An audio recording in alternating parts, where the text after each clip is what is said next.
Dibangun pada 1 Agustus 2005 di Jalan Lingkar Selatan, Kelurahan Margasari, Kecamatan Tiga Raksa, Kabupaten Tangerang. Luas tanah 6.200 meter persegi, telah memiliki akreditas A dan menggunakan kurikulum K13. Memiliki 18 ruang kelas, ruang lab perpustakaan, 4 toilet putra dan putri, UKS, ruang kepala sekolah, ruang administrasi, ruang BK, ruang guru, ruang kesiswaan, dan pos jaga.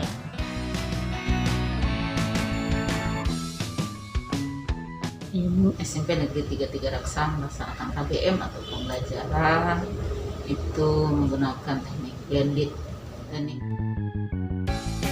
Untuk daring bisa dilaksanakan apabila salah satunya ada fasilitas. Untuk tim pengajar atau guru-guru insya Allah punya semuanya. Bisa akses internet juga ada di sekolah, bisa digunakan oleh guru. Tetapi tidak semua siswa di rumahnya memiliki satu alat berupa gadget atau Android. Yang kedua, apakah semua punya internet? Maka dibutuhkan kuota. Oleh sebab itu, selain memenuhi daripada pembelajaran yang memiliki fasilitas tadi, kami juga buka untuk mereka yang tidak memiliki akses fasilitas daripada pembelajaran daring. Oleh sebab itu, daring dan luring kami gunakan sebagai teknik pembelajaran di masa COVID-19 ini.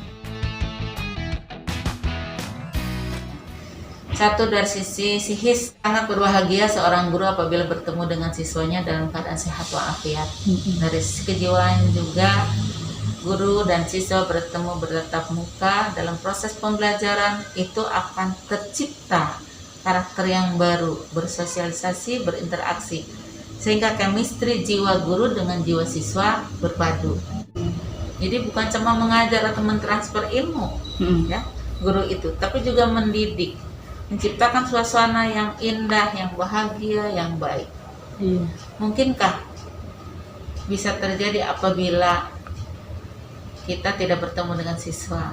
Kalaupun ada, hanya sedikit saja dampaknya. Kemudian dari sisi sosial, tidak bisa berinteraksi. Siswa dengan siswa tidak cepat kenal. Siswa dengan guru juga tidak semua kenal. Hanya kenal sepintas ketika MPLS, ketika sepintas ada foto gurunya, tapi tidak mengenal lebih jauh karakter masing-masing siswa oleh guru atau karakter guru oleh siswa. Sekolah juga harus dalam masa pandemi mempersiapkan daripada contoh harus ada CTPS, tempat cuci tangan pakai sabun dengan sabunnya, dengan sanitizernya, ada termogan dan sebagainya. Untuk protokol kesehatan itu walaupun tidak ada siswa tentu saja harus kita siapkan itu. Kemudian bagi orang tua dampak ekonomi jelas sangat terasa. Biasanya orang tua bilang Rp5.000 karena dekat-dekat ya, zonasi kan dekat. Rp5.000 cukup karena mereka dikasih bekal, dikasih tempat minum dengan isinya, kasih uang saku lah Rp5.000, bisa untuk nabung juga, bisa bahkan kebawa pulang. Tetapi untuk sekarang satu hari cukup kali 5.000 untuk kuota pembelajaran. Walaupun pemerintah sudah mempersiapkan, yaitu adanya pembelajaran lewat media lain. Salah satunya adalah TV edukasi. Maka siswa diberikan satu informasi bahwa bisa belajar selain dari buku paket yang kami berikan, tapi juga lewat TV edukasi, selain menggunakan Android atau gadget yang mereka miliki. Nah, bagi mereka yang tidak memiliki alat tadi, itu mereka bisa buka buku paket yang dibagikan oleh sekolah secara komplit. Semua mata pelajaran sesuai struktur kurikulum itu kami bagikan.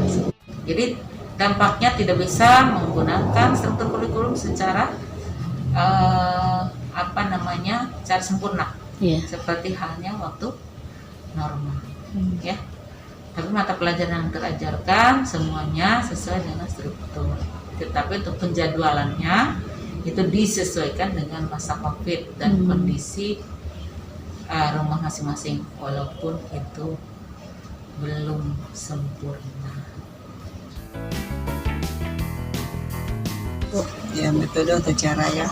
Sekarang karena sekarang itu adalah masa yang COVID, jadi yang digunakan itu adalah tentang secara online lah, belajar secara jarak jauh, yaitu melakukan secara online dengan cara menggunakan HP. Jadi dengan cara menyampaikan kegiatan proses belajar mengajar itu melalui HP. Medianya di sini banyak yang digunakan, bisa dalam HP itu mengasih tugas melalui WA gitu.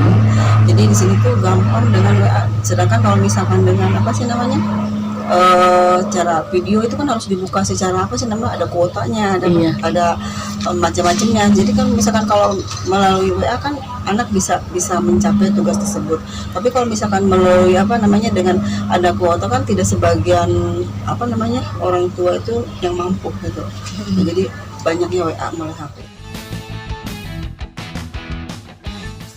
Kendala banyak ya, karena di sekolah kita itu tidak semua wali murid itu mampu gitu ya untuk membeli HP. Makanya dengan tugas wali itu kadang kendalanya itu udah dikasih tugas tapi siswa itu sebanyak 40, dia ada yang misalkan 26 yang mengerjakan. Alasan itu tidak punya HP, misalkan tidak mampu untuk membeli HP. Makanya tugas itu dilaksanakan secara bertahap ya. Kalau misalkan dikumpulin temennya melalui HP, dia ada orang tuanya yang datang untuk menyelesaikan tugasnya itu ke sekolah.